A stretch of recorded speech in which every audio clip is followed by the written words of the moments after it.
Film की शुरुआत Oregon से दिखाई जाती है और ईयर है 1970s का, जहां हम एक छोटी लड़की को पोलराइड कैमरा के साथ देख पाते हैं जो एक मिस्टीरियस आवाज को फॉलो करते हुए घर के पीछे चली जाती है, जहां उससे बात करने के लिए यानी कि उसे अप्रोच करता हुआ एक अजीब सा शख्स पहुंचता है जो कि पूरी तरह पेल है और साथ ही उसका फेस वाइट है। लेकिन उसी के साथ वो अजीब सा शख्स उस छोटी बच्ची को ये कहता है कि उस बच्चे का जल्द ही बर्थडे आने वाला है। जिसके बाद कहानी बढ़ती है 1990s की तरफ, जहां हम FBI की न्यू रिक्रूट एजेंट ली हार्कर को देख पाते हैं जो अपने पार्टनर के साथ एक केस पर काम कर रही थी, पर अनफॉर्चुनेटली उसे किसी चीज का वहाँ इंट्यूशंस होते हैं, मानो जैसे जिस शख्स को वो लोग वहाँ ढूंढने के लिए आए थे वो पास ही के घर में छुपा हुआ है। जिसकी बातों पर पहले तो उसका पार्टनर भरोसा नहीं करता, लेकिन ली के कहने पर वो उस दरवाजे पर जाकर नॉक करता है और देखते ही देखते वो शख्स जो अंदर मौजूद था उसे शूट कर देता है, जिस वजह से उसके पार्टनर की डेथ हो जाती है और ली की नजर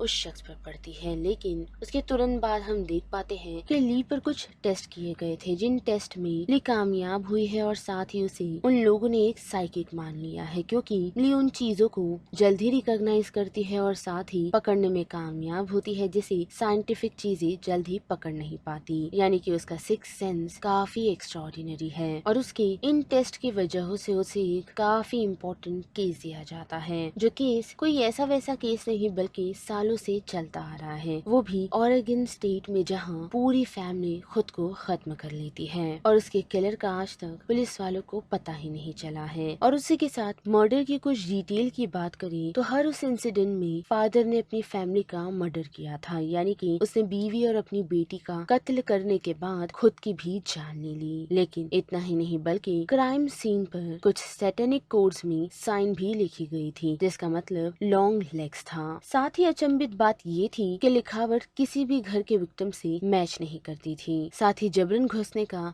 कोई भी एविडेंस घर में मौजूद नहीं था और घर में कोई बाहर वाला भी मौजूद नहीं था। और इन सारी बातों को जानने के बाद ली धीरे धीरे उन फैमिली से कनेक्ट करने लगती है। लेकिन कॉमन फैक्टर इन फैमिली में ये भी था कि उन सभी की लगभग 9 साल की बेटी थी जो किसी भी महीने की 14 तारीख को पैदा हुई है। लेकिन उसी के साथ मर्डर उनके बर्थडे के 6 दिन पहले या उसके 6 दिन बाद ही होता है, जिस पर अपना पूरा दिमाग चलाते हुए ली को समझ आता है कि जितनी भी फैमिलीज के मर्डर हुए हैं वो स्पेसिफिक डेट पर किए गए हैं, जिस डेट को अगर एक साथ जोड़ा जाए तो वो इन्वर्टेड ट्रायंगल बनते हैं, यानी कि हम उसे सैटेनिक ट्रायंगल भी कह सकते हैं। पर उसमें अभी भी उस ट्रायंगल को पूरा करने के लिए एक डेट मिसिंग है, जिस वजह से ली सारे क्लूज को फिर से इकट्ठा करती है और अपने कमांडिंग ऑफिसर कार्टर को बताती है कि उन्हें एक फॉर्मर क्राइम सीन पर पहुंचना होगा, यानी कि किए हुए एक अपराध के घर में उन लोगों को जाना है, जहां पहुंच उन लोगों को एक बरीड डॉल मिलती है जिसे वो लोग फॉरेंसिक ले आते हैं और वहां पर चेक करने से उन्हें उस डॉल में से एक अजीब सा मेटल ऑब मिलता है जो एक अजीब सा साउंड भी निकालता है और उस साउंड की वजह से हम देख पाते हैं कि ली को वॉयलेंस फ्लैशेस आ रहे हैं, यानी कि जैसे कि मैंने कहा ही कि ली एक साइकिक है, जिस वजह से उसे उस साउंड को सुन वॉयलेंस के फ्लैशेस आने लगते हैं, जो चीज वहाँ खड़ा डॉक्टर भी एडमिट करता है क्योंकि उसे ऐसा लगता है कि उसने उस डॉल के करीब जाकर अपनी एक्स वाइफ का नाम सुना है, जिन बातों पर कार्टर को भरोसा नहीं। लेकिन फिर भी ली ये थियोरी रखती है कि शायद लॉन्ग लेग ने सभी को एक सिमिलर डॉल भेजी होगी जिनके अंदर यही सिमिलर ऑब होगा और शायद वो किसी तरह से इविल एनर्जी उन लोगों के अंदर जनरेट कर रही थी और साथ ही उनकी सोच को भी इन्फ्लुएंस कर रही थी। पर कार्टर उसे कुछ नहीं कहता और हम देख पाते हैं कि ली अपनी मदर रूथ को मिलने के लिए जाती है, जहाँ उसे अपने चाइल्डहुड चेस बॉक्स में से उसके पुराने पोलरॉइड्स मिलते हैं, जिस पिक्चर को चेक करते हुए ली को उसके अंदर उसी पेल फेस्ड मैन की फोटो मिलती है जिस शख्स को हमने फिल्म के स्टार्ट में देखा था, जिससे उसे पता चलता है कि उसकी ऑलरेडी मुलाकात लॉन्ग लेग से हो चुकी है और उस कारण ली उस फोटो को ले जाकर FBI में सबमिट कर देती है, जिस वजह से वो लोग लॉन्ग लेग को ट्रैक कर उसे अरेस्ट करने में कामयाब होते हैं। पर इंटेरोगेशन रूम में लॉन्ग लेग्स ली से मिलने की इच्छा जताता है, जिस वजह से ली उसे मिलने के लिए पहुंचती है और इंटेरोगेशन रूम में हम देख पाते हैं कि वो ली को बताता है कि वो नीचे रहने वाले शख्स को सर्व करता है।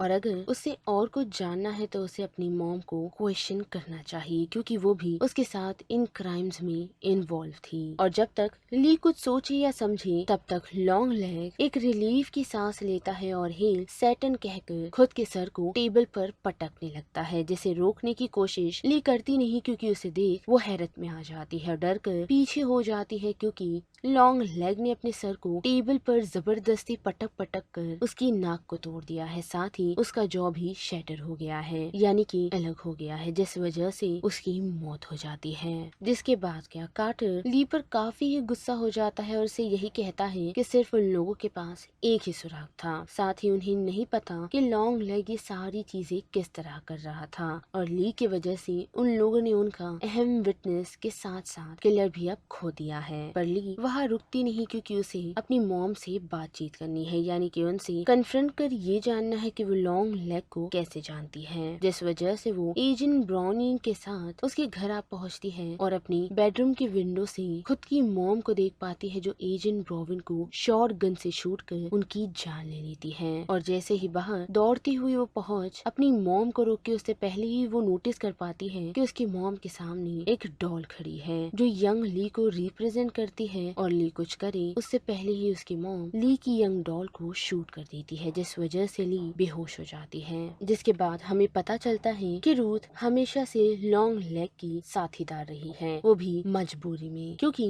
जिस दिन ली का एनकाउंटर लॉन्ग लेग से हुआ था तो वो उसी रात उन लोगों पर अटैक करने के लिए पहुंच गया था, जिस वजह से रूथ को फोर्सफुली एक डिसीजन और एक चॉइस करनी पड़ी कि वो उसके मर्डर में उसकी बेटी के साथ उसका साथ देगी और साथ ही उसके रिचुअल में भी, जिस वजह से लॉन्ग लेग ने उन दोनों की जान बख्श दी। और इसी वजह से वो ट्रायंगल में एक बर्थडे मिसिंग था, जो और किसी का नहीं बल्कि ली का था। लेकिन तब से ही लॉन्ग लेग्स रूथ की यानी कि ली के बेसमेंट में रह रहा था, जो हमेशा से डॉल को बनाता रहा, जिसके अंदर वो सैटेनिक मैजिक को इन्फ्यूज करता था और उसे रूथ को दे देता था, ताकि वो एक नन बन उन डॉल्स को चर्च का गिफ्ट बताते हुए उन लोगों के घर डिलीवर कर दे, जो रूथ की मॉम हमेशा करती आई है। और साथ ही हमें ये भी पता चलता है कि ली की एक अपनी डॉल भी है, जो उसे बचपन से लॉन्ग लेग के सैटेनिक इन्फ्लुएंसेस दे रही थी। जिसके बाद बेसमेंट में उठते ही ली को कॉल आता है, जिसे आंसर करते ही उसे पता चलता है कि वो रूबी की पार्टी के लिए लेट है। पर उसी के साथ ली को रियलाइज होता है कि एजेंट कार्टर की बेटी रूबी का आज 9th बर्थडे है, और कार्टर की डेथ से वो लॉन्ग लेग के उस ट्रायंगल को पूरा कर सकता है, जिस वजह से ली हार्श ड्राइव कर